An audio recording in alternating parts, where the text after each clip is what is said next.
Hello ফেলোস, কি অবস্থা সবার? স্কুল আপনার জন্য জানি না স্কুলের ডেফিনেশনটা কেমন হবে, but that was the opportunity for a gang meet up for me. হয়তো আমি হার্ডলি যেতাম স্কুলে পড়ালেখা করার জন্য, অ্যান্ড আমি কেন, I believe that very much everyone use to do the same, right? না, yeah, I wasn't a very ideal student of my class at all. At least কোনো এক্সাম্পল তো কখনোই দিতে পারবো না, that's for sure. আর এক এক ক্লাস করে যেমন নাকি আমি বড় হইতেছিলাম, নেক্সট ক্লাসে উঠতেছিলাম, I got to see my downfall in front of my own naked eyes. আর আমার এই ফাঁকিবাজির পিকটা তো আসলো যখন নাকি আমি ক্লাস 8-এ, তখন করোনার কারণে আমাদের জুম ক্লাস চলতো। আর জুম ক্লাসে আমি ক্লাসগুলোকে পজ করে ব্যাকগ্রাউন্ডটাকে নিয়ে এসে পাবজি খেলতাম। ইভেন এমনও হয়েছে স্যার আমাকে ডাকতেছে যে ওকে ক্লাস, তো 12-3 আমাকে কে বলবো? মহিন, তুমি বলো। Hello hello Mohin, Mohin.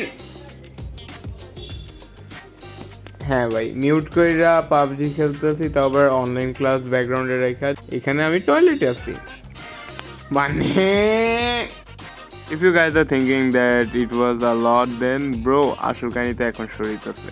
ইউসি আমাদের স্কুলে প্রেজেন্টেশনটা নিত আমাদের ক্লাস টিচার, আই গেস অন্য অন্য স্কুলেও তাই না, তাই না। তো বেসিক্যালি এই প্রথম ক্লাসটাতে অ্যাটেন্ডেন্স দেওয়া দিলেই হয়ে যেত, আর যারা অ্যাবসেন্ট থাকতো তাদেরকে স্কুলে যে রেজিস্টার্ড ফোন নাম্বারটা আছে ওইখান থেকে আর কি টেক্সট যেত। আর আমি এমনিও ওদের নাম্বারটা ব্লক করে রাখছিলাম, বিকজ রেজাল্ট শিট দিলেও টেক্সট দিত। I'm sorry if you're watching this, I apologize.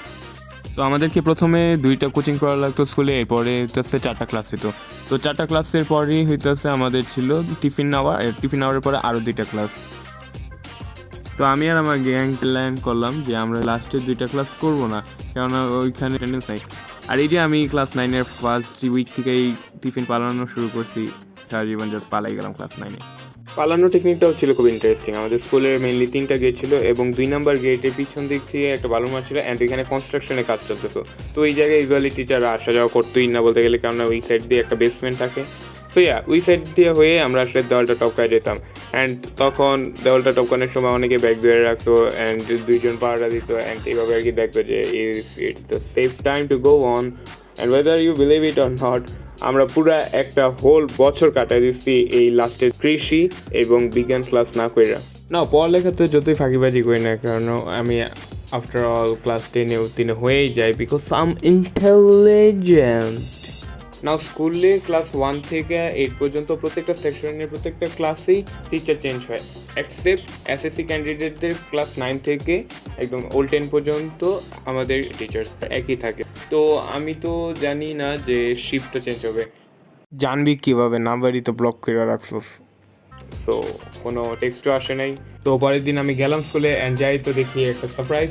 যাই দেখি আমাদের কৃষি স্যার একে এ না আই ডোন্ট নো কেন সবাই ওনাকে এটা বলতো, বাট আমার যে প্রাইভেট টিউটর এখন থেকে উনিও আমাকে আর কি বলতো যে তিনি যখন নাকি আমাদের স্কুলে পড়তেন, তো আরও টিচার ছিল উনি, অ্যান্ড তো তখন থেকে ওনাকে নানা বলে। So he is like the nana of all nanas, I guess, I don't know. হঠাৎ করে দেখি যে ওনার হাতে অ্যাটেন্ডেন্স শিটটা, এটা থাকার কথা ছিল না, কজ আমি তো সারা জীবন একই স্কুলে পড়ে আসছি ক্লাস 1 থেকে 10 পর্যন্ত। অ্যান্ড আমি দেখতে পারতেছি যে অলওয়েজ ক্লাস টিচারের প্রেজেন্টেশন, আর আমাদের ক্লাস টিচার ছিল আমাদের ইংলিশ স্যার। তো what is he gonna do now? উনি নাম ডাকলো, অ্যান্ড আমার নাম বলতেই 197।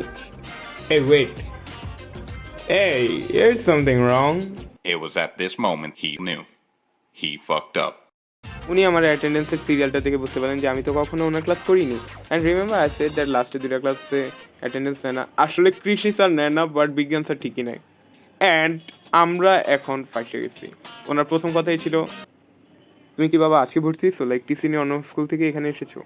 উনি আমাকে ধরে নিয়ে গেল আমাদের ইনচার্জের কাছে, অ্যান্ড ও বয়, আমাদের in charge, that guy was a whole rebel by himself.